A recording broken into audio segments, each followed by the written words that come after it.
אני יושב עכשיו קרוב אל השמיים, מנסה למצוא תשובות לשאלה. על הדרך גם חולץ את הנעליים, חיילים עכשיו עוזבים את המרכבה. כן, אני יושב שם חושב קצת עלייך להכאיב מעט ללב. את המשפט הבא את בטח מכירה, יום יומיים אני בא בחזרה. נגמר, נגמר, נגמר. ובדרך כשיצאנו אל הבית, אז יצאנו בפלאפל בפינה, ואנשים שם הסתכלו מחאו כפיים. הגיבורים שלנו אמרו באהבה, ואני עומד שם מסתתר, קצת גדול עליי להיות זה ששומר. ובין ביס לביס עולה בי מחשבה,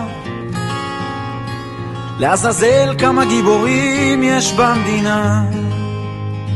נגמר, נגמר, נגמר, נגמר, נגמר, נגמר.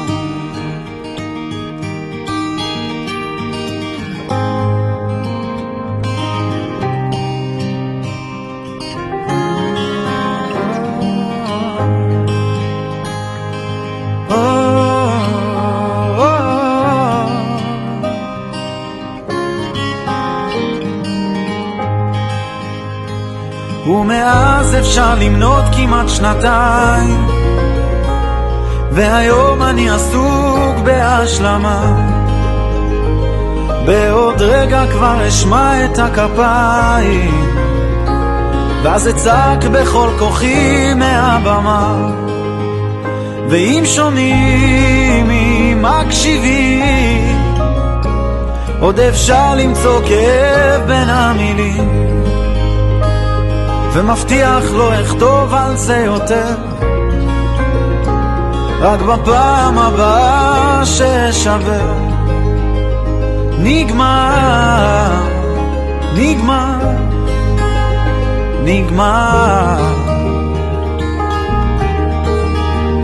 נגמר, נגמר, נגמר.